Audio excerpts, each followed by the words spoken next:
Assalamualaikum warahmatullahi wabarakatuh. Perkenalkan, nama saya Egy Ramadhani Juanda.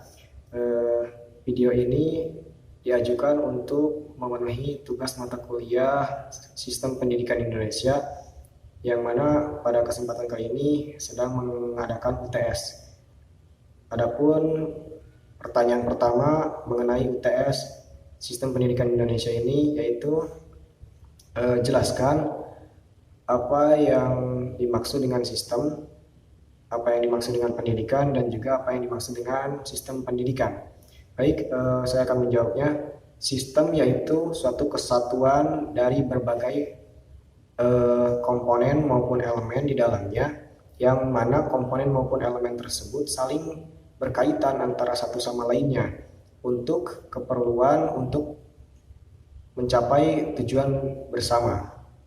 Kemudian pendidikan yaitu usaha sadar yang dilakukan oleh manusia untuk mengembangkan potensi yang ada pada dirinya berupa melakukan pembelajaran. Pembelajaran di sini bisa mengenai pembelajaran bisa mengenai kebudayaan, dan juga bisa mengenai pembelajaran pengetahuan, keterampilan, kebiasaan yang dilakukan oleh individu dari generasi ke generasi yang akan datang. Dari pendidikan tersebut akan diraih yang namanya suatu perkembangan potensial dari setiap individu tersebut. Pendidikan tersebut terdiri dari pembelajaran yang tadi dijelaskan, bahwa pembelajaran di sini akan ditempuh dengan 3 hal, yaitu pembelajaran, pengajaran, pelatihan, dan juga penelitian. Nah, adapun sistem pendidikan yaitu suatu gagasan, suatu himpunan gagasan atau prinsip-prinsip tentang pendidikan yang saling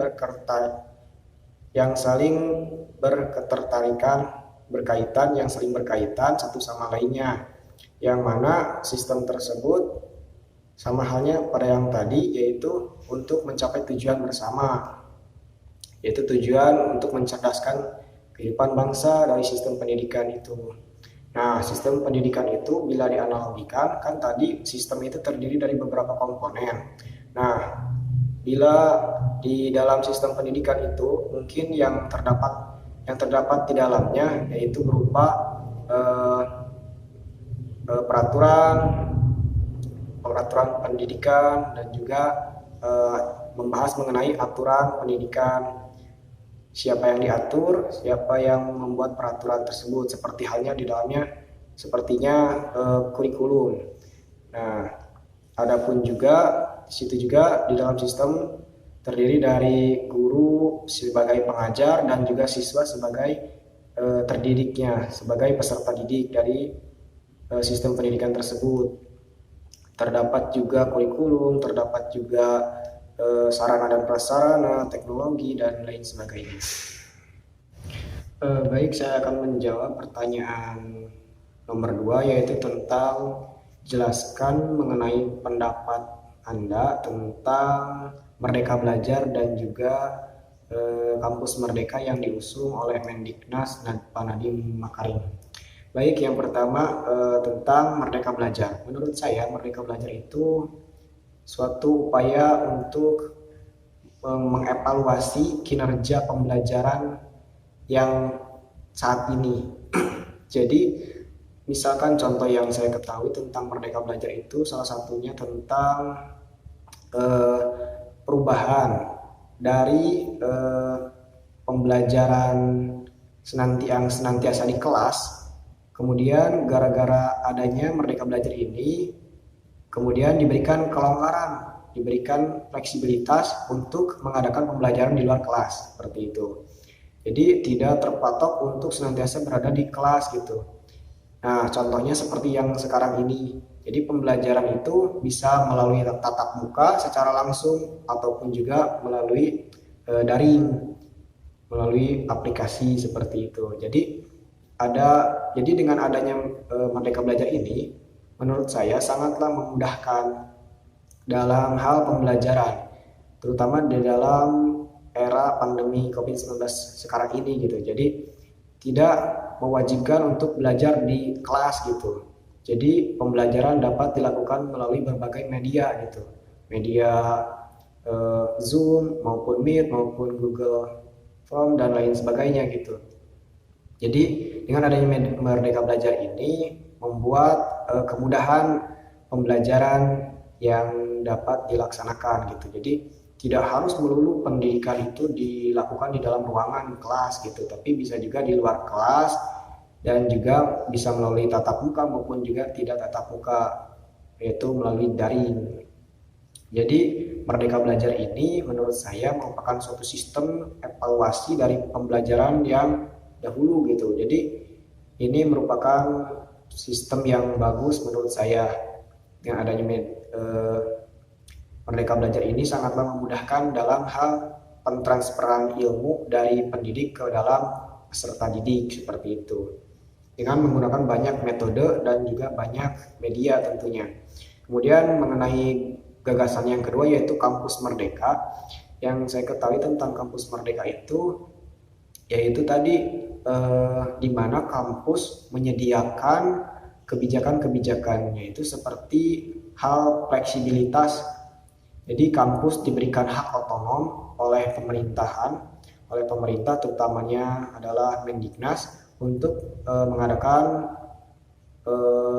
fleksibilitas di dalam hal pembelajarannya. Seperti contoh misalkan dengan adanya Kampus Merdeka ini mahasiswa diberikan 3 SKS untuk melakukan pembelajaran di luar lingkungan kampus seperti itu. Jadi contohnya yaitu mengadakan PKL atau praktik kerja maupun itu atau kewirausahaan atau juga melaksanakan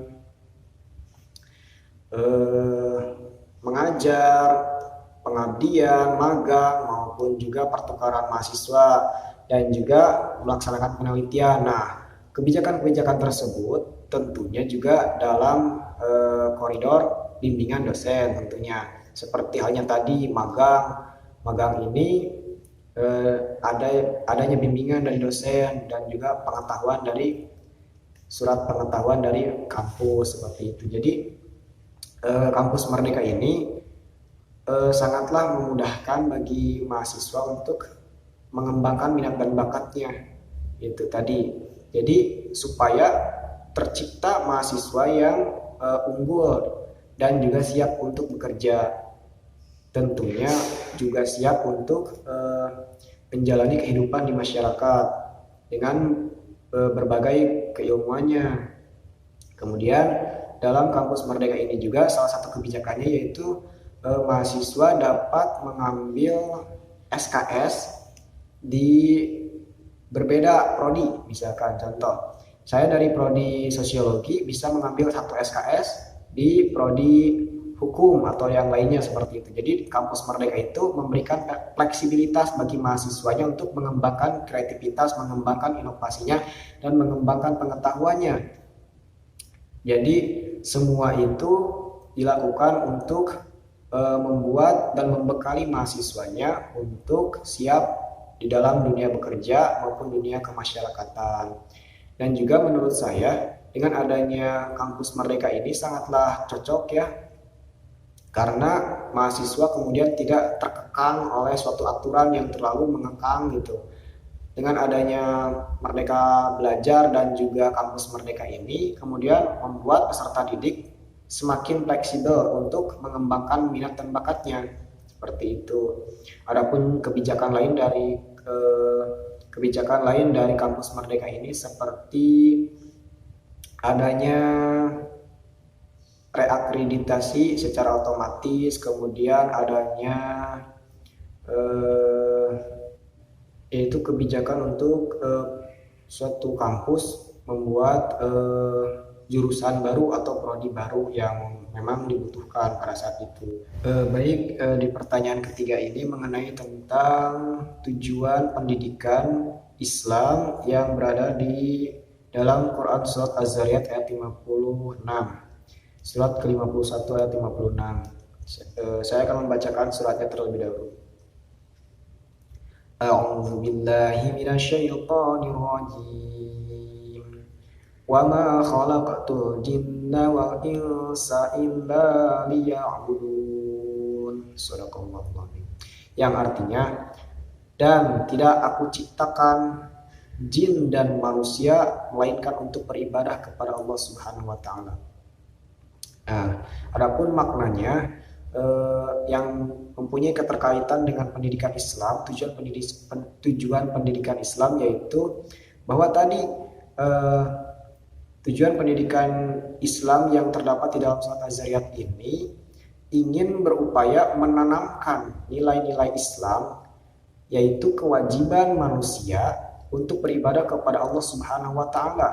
Jadi menanamkan nilai bahwa pendidikan itu harus memiliki unsur ibadah kepada Allah Subhanahu wa taala. Jadi pendidikan Islam itu mendorong supaya peserta didik senantiasa meniatkan setiap gerak langkahnya dalam hal pendidikan ini adalah semata-mata untuk menghamba kepada Allah Subhanahu wa taala, yaitu beribadah kepada Allah Subhanahu wa taala. Dan hal itu yang kemudian menjadi tolak ukur pendidikan Islam, yaitu untuk supaya manusia kembali kepada fitrahnya sebagai manusia yang diciptakan oleh Allah Subhanahu wa taala untuk keperluan tujuan untuk beribadah kepada Allah Subhanahu wa taala. Jadi dengan pendidikan ini mengajarkan supaya manusia sehendaknya untuk mau beribadah kepada Allah Subhanahu wa taala karena dia diposisikan sebagai makhluk ciptaan Allah dengan tugas utama yaitu mengabdi dan beribadah kepada Allah Subhanahu wa taala. Jadi pendidikan Islam tidaklah bebas nilai, melainkan memiliki syarat akan nilai, yaitu tadi nilai-nilai keislaman, nilai-nilai ketauhidan, nilai-nilai keberibadahan, nilai-nilai keimanan dan ketakwaan. Jadi dalam penjelasan mengenai konsep tujuan pendidikan Islam di dalam surat Az-Zariyat ini, yaitu tiada lain dan tiada bukan yaitu untuk menanamkan sikap kepada para peserta didik untuk senantiasa melakukan pendidikan, melaksanakan pendidikan dengan dasar untuk mencari keridhaan Allah Subhanahu wa taala, yaitu untuk beribadah dan juga menjadi hamba yang berkualitas di sisi Allah Subhanahu wa taala, di mata Allah Subhanahu wa taala. Baik, saya akan menjawab pertanyaan keempat tentang jelaskan bagaimana posisi dari kurikulum dalam sistem pendidikan nasional, terutama di Indonesia. Jadi kurikulum itu dalam sistem pendidikan nasional berada pada posisi sentral. Kenapa pada posisi sentral? Sebab kurikulum itu berfungsi sebagai dua hal. Yang pertama, fungsi dari kurikulum itu yaitu untuk sebagai alat ukur suatu pencapaian tujuan pendidikan. Jadi kurikulum itu menjadi alat ukur tercapainya atau belum tercapainya suatu pendidikan, suatu tujuan pendidikan. Kemudian yang kedua dari fungsi kurikulum itu yaitu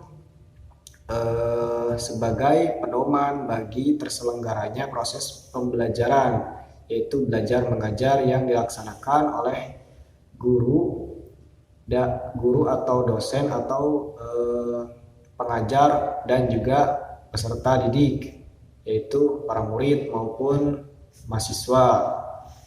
Kemudian mengapa diposisikan sebagai posisi sentral dalam sistem pendidikan nasional, terutama di Indonesia, karena kurikulum ini fungsinya itu sangat penting gitu. Kenapa penting? Sebab seperti ini, saya analogikan bahwa kegiatan pendidikan itu eh, atau pengajaran itu tidak dapat dilaksanakan jika tidak adanya interaksi. Interaksi di sini yaitu kegiatan belajar mengajar. Nah, kurikulum itu adalah desain interaksi tersebut gitu. Jadi kurikulum lah yang mendesain bagaimana proses pembelajaran dilakukan, proses belajar mengajar dilakukan. Jadi jika tidak ada desain kurikulum, maka pendidikan ataupun juga pengajaran tidak dapat dilaksanakan gitu. Jadi seperti itu. Baik, saya akan menjawab pertanyaan kelima tentang apakah UN harus tetap ada atau dihilangkan saja. Jadi menurut saya ujian nasional itu harus tetap ada. Namun keberadaan UN ini bukanlah menjadi tolak ukur suatu kelulusan bagi siswa gitu. Jadi harus ada yang namanya evaluasi dalam pendidikan. Berupa tadi UN tetap ada, tapi dirubah konsepnya. Jangan sampai ujian nasional itu menjadi satu-satunya tolak ukur keberhasilan atau kelulusan dari siswa.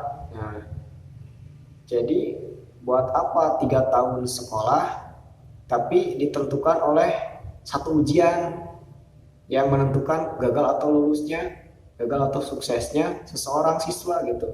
Nah, dari pengalaman bahwa ujian nasional itu memang menjadi momok yang sangat menakutkan gitu, karena membuat frustasi, membuat jadi belajar dengan keras gitu kan. Nah, hal-hal seperti itu dilakukan karena memang ujian nasional pada era sebelumnya merupakan syarat satu-satunya kelulusan bagi siswa gitu. Jadi kalau misalkan siswa tidak lulus ujian nasional, maka tidak lulus sekolahnya, akan mengulang lagi 1 tahun ke depan. Nah, ini kemudian tidak adil. Menurut saya sebaiknya UN tetap ada, tapi dirubah konsepnya dan dievaluasi bahwa kelulusan tidak lagi ditentukan oleh UN gitu. Karena memang jika UN tetap ada dan sebagai satu-satunya syarat kelulusan, maka akan banyak timbul masalah gitu. Yang tadi seperti kefrustasian orang tua dan anak atau peserta didik dalam belajar mengusahakan untuk supaya lulus gitu. Itu sangatlah sulit gitu. Dengan ragam soal yang sangat sulit dalam UN tersebut. Jadi menurut saya dirubah konsepnya bahwa bahwa ujian nasional itu tetap ada, namun kelulusan tidak ditentukan oleh UN seperti itu. Dan kelulusan dikembalikan pada tingkat sekolahnya masing-masing gitu. Kemudian UN juga sangat rentan terjadi kecurangan ya, seperti jual beli kunci jawaban pada saat UN dan lain sebagainya gitu. Jadi kalau misalkan aturan yang terlalu ketat, maka akan menghasilkan suatu kecurangan-kecurangan di dalamnya seperti itu. Jadi intinya yang saya inginkan bahwa UN itu tetap ada, namun dirubah konsepnya, tidak menjadi patokan lulus atau tidaknya seorang siswa dalam belajar gitu. Jadi bukan berarti tingkat sukses maupun kegagalan siswa itu ditentukan oleh UN. Jadi harus dirubah konsepnya seperti itu. Baik, saya akan menjawab pertanyaan ke-6 tentang apa isi dari gagasan Islam terpadu dalam sekolah Islam terpadu. Jadi sekolah Islam terpadu itu yaitu sekolah yang mengimplementasikan konsep pendidikan Islam yang terdiri dari berlandaskan Al-Quran dan As-Sunnah.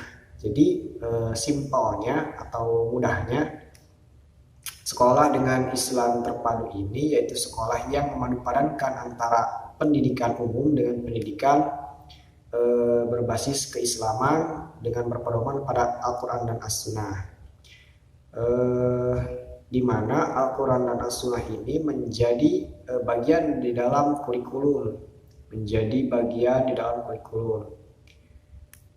yang menjadi ciri khas yang membedakan antara sekolah biasa dengan sekolah Islam terpadu, yaitu di dalam kurikulumnya. Jadi kurikulum Islam, sekolah Islam terpadu itu mengedepankan tentang poin-poin pendidikan Islam, seperti adanya ilmu tauhid, ilmu fikih,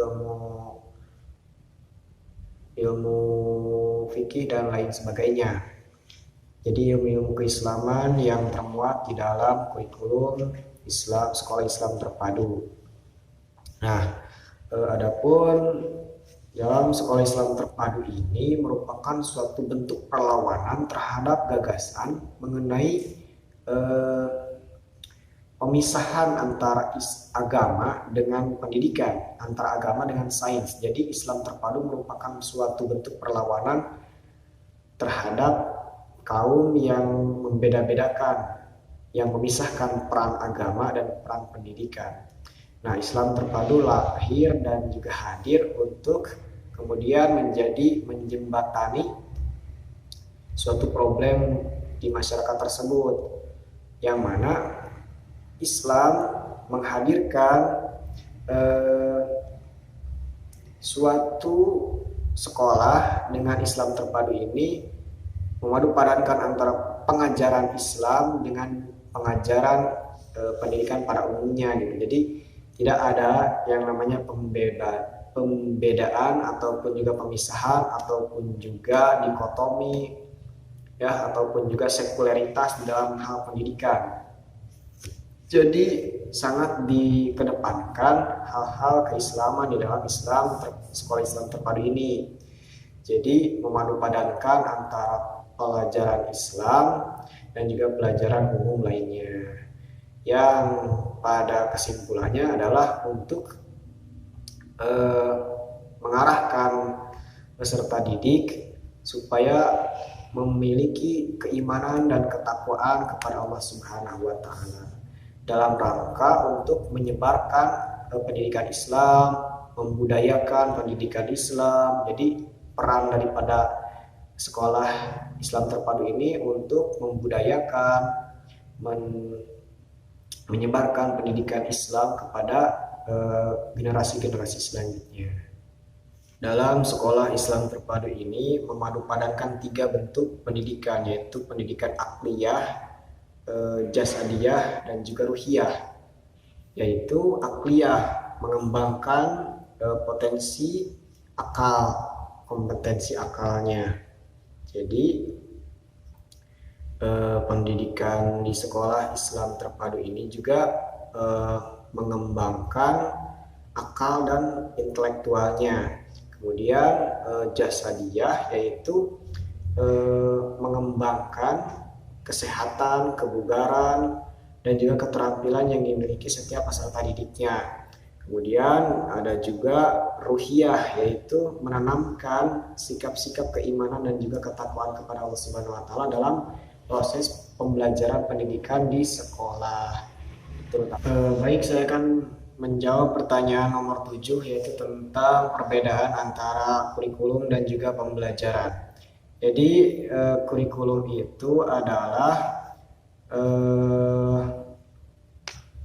seperangkat rencana dan juga aturan, pengaturan mengenai tujuan, isi, dan juga bahan pelajaran, serta bagaimana metode yang akan dilaksanakan pada saat proses pembelajaran itu sendiri.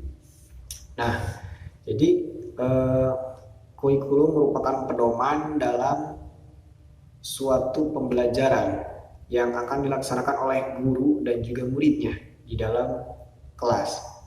Jadi kurikulum merupakan desain pembelajaran yang terdiri dari tujuan pembelajaran, isi, bahan pembelajaran, dan juga metode yang digunakan maupun media yang digunakan dalam pembelajaran tersebut. Nah, kalau pembelajaran adalah kegiatan yang dilakukan oleh guru ataupun juga dosen dalam mentransfer ilmu yang mereka miliki terhadap murid ataupun juga siswa dalam hal kegiatan belajar mengajar. Jadi kegiatan interaksi belajar mengajar antara guru dan murid. Jadi pembelajaran adalah kegiatan belajar mengajar antara guru dan murid. Kurikulum adalah desain pembelajaran itu sendiri, tentang bagaimana caranya mengajar, tentang apa saja yang harus disampaikan, tentang bagaimana cara menyampaikan pelajaran tersebut. Jadi pembelajaran dan juga kurikulum merupakan dua hal yang berbeda namun saling membutuhkan. Kurikulum tanpa pembelajaran bukanlah apa-apa, dan pembelajaran tanpa kurikulum tidak akan efektif. Belajar tanpa kurikulum tidak akan efektif karena tidak akan ketemu yang namanya tujuannya itu apa, itu tidak tahu, tujuan pendidikannya tidak tahu, manfaat dari pendidikannya tidak tahu, metode yang dilaksanakan tidak tahu. Jadi kurikulum lah yang mendesain semuanya, kurikulum yang mendesain pembelajaran tersebut dilaksanakan. Jadi kurikulum sebagai pedoman bagi terlaksananya pendidikan, bagi terlaksananya pembelajaran, proses pembelajaran. Sedangkan pembelajaran merupakan proses kegiatan belajar mengajar yang dilakukan oleh guru dan murid di kelas, seperti itu.